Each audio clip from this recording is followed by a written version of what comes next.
ಕರಿಯ ಅನ್ನೋ ಒಂದು ಹೊಸ ವರ್ಡನ್ನು ನೆನ್ನೆ ಮಾಧ್ಯಮದಲ್ಲಿ ಮತ್ತು ರ್ಯಾಲಿಯಲ್ಲಿ ಹೇಳಿದೆ. ಇದೇ ಏನಾದರೂ ಅಮೇರಿಕಾದಲ್ಲಿ ಹೇಳಿದರೆ ಅವ್ನು ಹಿಡಿದು ಜೈಲಿಗೆ ಹಾಕ್ಬಿಡ್ತಾ ಇದ್ರಲ್ಲಿ.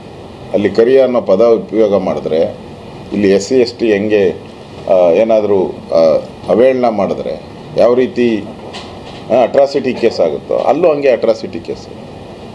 ಇಲ್ಲಿ ಕರಿಯ ಅನ್ನೋ ಪದ ಅಂದರೆ ಕಾಂಗ್ರೆಸ್ ಅವ್ರಿಗೆ ಯಾರು ಕರ್ರಗಿರೋರು ಇನ್ಮೇಲೆ ಓಟ್ ಹಾಕಬಾರ್ದು ಅಂತನಾ?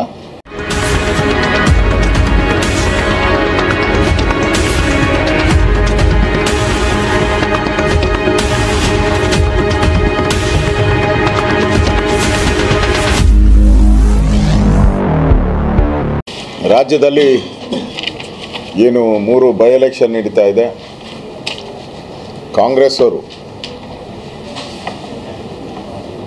ಏನು ಈ ಲಿಕ್ಕರ್ ಲಾಬಿಯಿಂದ ಏನು ಕಲೆಕ್ಟ್ ಮಾಡಿದ್ದಾರೆ 900 ಕೋಟಿ, ಈ ಹಣದ ಹೊಳೆಯನ್ನು ಎಲ್ಲ 3 ಬೈ ಎಲೆಕ್ಷನಲ್ಲಿ ಹರಿಸ್ತಾ ಇದ್ದಾರೆ.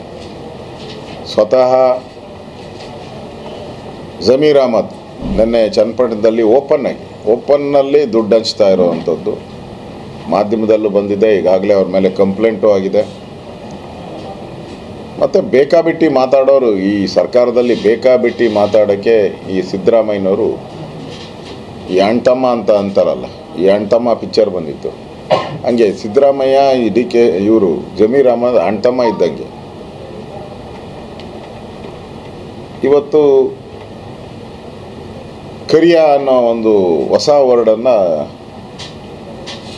ನೆನ್ನೆ ಮಾಧ್ಯಮದಲ್ಲಿ ಮತ್ತು ರ್ಯಾಲಿಯಲ್ಲಿ ಹೇಳಿದೆ. ಇದೇ ಏನಾದರೂ ಅಮೇರಿಕಾದಲ್ಲಿ ಹೇಳಿದರೆ ಅವ್ನು ಹಿಡಿದು ಜೈಲಿಗೆ ಹಾಕ್ಬಿಡ್ತಾ ಇದ್ರಲ್ಲಿ.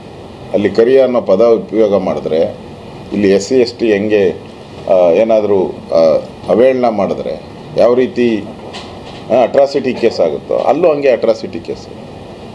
ಇಲ್ಲಿ ಕರಿಯ ಅನ್ನೋ ಪದ ಅಂದರೆ ಕಾಂಗ್ರೆಸ್ ಅವ್ರಿಗೆ ಯಾರು ಕರ್ರಗಿರೋರು ಇನ್ಮೇಲೆ ಓಟ್ ಹಾಕಬಾರ್ದು ಅಂತನಾ? ಈ ಸಂದೇಶ ಹಂಗೇನಾ ಕಾಂಗ್ರೆಸ್ ಅವ್ರದ್ದು? ಕರ್ರಗಿರೋರು ರೇಸಿಸ್ಟ್ ಕಾಮೆಂಟ್. ಅಂದರೆ ಈ ಥರ JDS ಬಗ್ಗೆ, ಕುಮಾರಸ್ವಾಮಿ ಬಗ್ಗೆ ಒಂದು ರೀತಿ ತೆಗಳೋ ಬರದಲ್ಲಿ ಅವರ ಬಣ್ಣವನ್ನು ಹೇಳೋ ಅವ್ರಿಗೆ ಉತ್ತೇಜನ ಕೊಡ್ತಕ್ಕಂಥ ಈ ಸಿದ್ದರಾಮಯ್ಯ ಸದಾ ಪಕ್ಕದಲ್ಲೇ ಇಟ್ಕೊಂಡಿರೋವಂಥದ್ದು. ಇದು ನೋಡ್ತಾ ಇದ್ದರೆ ಈ ಚುನಾವಣೆ 3 ಬೈ ಎಲೆಕ್ಷನ್ ಏನು ಚುನಾವಣೆ ನಡೀತಾ ಇದೆ, ಒಂದು ರೀತಿ ಕಾಂಗ್ರೆಸ್ ಹಣಬಲ ಮತ್ತು ಈ ಅಧಿಕಾರಿಗಳ ಬಲ ಇವೆಲ್ಲ ಉಪಯೋಗ ಮಾಡಿಕೊಂಡು ಒಂದು ರೀತಿ ಎಲೆಕ್ಷನ್ನೇ ಒಂದು ಡೈವರ್ಟ್ ಮಾಡುವಂಥ ಒಂದು ವ್ಯವಸ್ಥೆಯನ್ನು ಈ ದುಷ್ಟ ಕಾಂಗ್ರೆಸ್ ಮಾಡ್ತಾಯಿದೆ. ಇದ್ರ ಬಗ್ಗೆ ಚುನಾವಣಾ ಆಯೋಗ ಕೂಡಲೇ ಕ್ರಮ ತೆಗೆದುಕೊಳ್ಬೇಕು. ಯಾಕಂದರೆ ನಾಳೆ ಚುನಾವಣೆ ಇರೋದ್ರಿಂದ ಏನೇನು ಕರಾಮತ್ತುಗಳೆಲ್ಲ ಮಾಡ್ಬೋದು ಆ ಕರಾಮತ್ತುಗಳೆಲ್ಲ ಕಾಂಗ್ರೆಸ್ ಅವರು ಕಳೆದ 50-60 ವರ್ಷದಿಂದ ಬಂದಿದ್ದಾರೆ. ಅದರಿಂದ ಇದ್ರ ಬಗ್ಗೆ ಚುನಾವಣಾ ಆಯೋಗ ಇಮಿಡಿಯೇಟಾಗಿ ಕ್ರಮ ತೆಗೆದುಕೊಳ್ಬೇಕು ಅಂತೇಳಿ ನಾನು ಆಗ್ರಹನೂ ಮಾಡ್ತೀನಿ. ಈಗಾಗಲೇ ನಾವು ಕಂಪ್ಲೇಂಟನ್ನು ಕೊಟ್ಟಿದ್ದೀರಿ ಇದ್ರ ಬಗ್ಗೆ. ಈ ಲಿಕ್ಕರ್ ಲಾಬಿಯ ಒಂದು ಹೇಳಿಕೆ ಏನಿದೆ,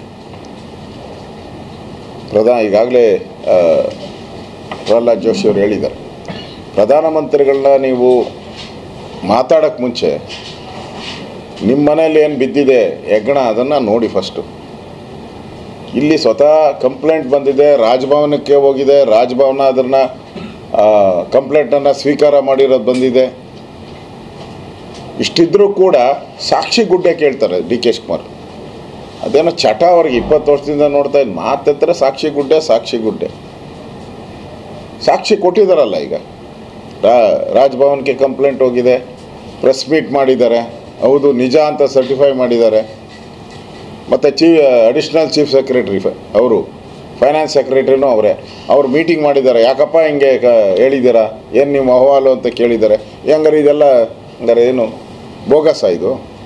ಯಾಕಂಗಾರೆ ಇಷ್ಟು ಕಂಪ್ಲೇಂಟ್ ಆದಮೇಲೆ ನೀವ್ಯಾಕೆ ಮೀಟಿಂಗ್ ಮಾಡಿದ್ರಿ? ಇದೆಲ್ಲ ಸಾಕ್ಷಿ ಅಲ್ವಾ? DK ಶಿವಕುಮಾರ್ ಅವರು ಹೇಳಿದಾರಲ್ಲ, ಇದು ಸಾಕ್ಷಿ ಗುಡ್ಡೆ, ಇದೆಲ್ಲ ಸಾಕ್ಷಿ ಅಲ್ವಾ? ರಾಜಭವನ್ಗೆ ಹೋಗಿರೋದು ಅಲ್ವಾ? ಚೀಫ್ ಸೆಕ್ರೆಟರಿ ಮೀಟಿಂಗ್ ಮಾಡಿರೋ ಸಾಕ್ಷಿ ಗುಡ್ಡೆ ಅಲ್ವಾ? ಅದರಿಂದ ಈ ಕಾಂಗ್ರೆಸ್ ಸರ್ಕಾರ 16 ತಿಂಗಳಲ್ಲಿ 16 ಭ್ರಷ್ಟಾಚಾರದ ಅವತಾರಗಳು, ಮೂಡಾಯಿಂದ ವಾಲ್ಮೀಕಿಯಿಂದ और नए न्यूज़ों के लिए देखते रहिए अपना चैनल TV22 न्यूज़। लाइक करें, शेयर करें, सब्सक्राइब करें और बेल आइकन बटन दबाना ना भूलें।